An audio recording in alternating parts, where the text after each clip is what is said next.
The most interesting game, everybody will say, is the Jets and the Cowboys. There were a couple things that I loved in this game. First of all, I watched 52 hours of football over the weekend, and I walked my dog for what I guess was that great Jim Leonhard hit, right, on Jason Witten. That sort of saved the game. It completely saved the game.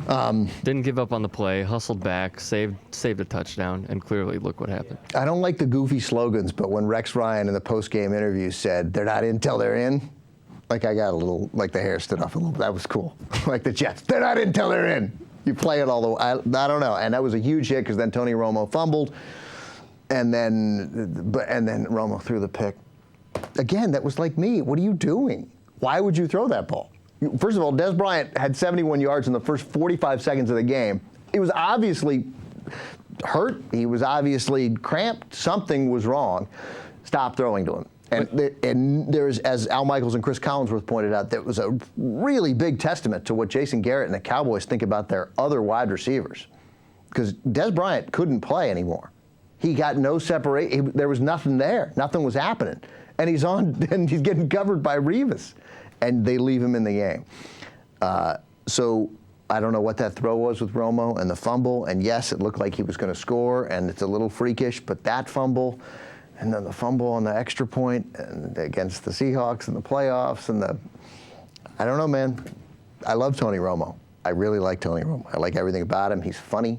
He's what sort of quarterback should be. He's kind of got a little bit of a cocky attitude, but he still seems like a really sweet guy. I like him. I want him to do well abstractly.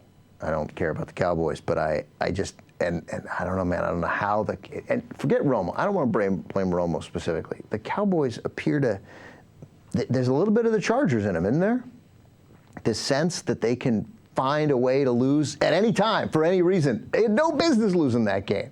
Like, you have to have this combination of, I'm going to throw the worst interception you've ever seen in the NFL, as bad as you can possibly imagine. I'm going to fumble on the one, and we're going to get a punt block in return for a touchdown. Like, you can't make all those things happen in the last 11 minutes of the game unless there's something in there that makes it happen. And I don't want that to be a storyline. I don't want it to be a storyline. Man, I must hate the Redskins if I don't wish the Cowboys terrible things like this. But I don't know, man. Tony Romo that pass to Revis, that was unconscionable.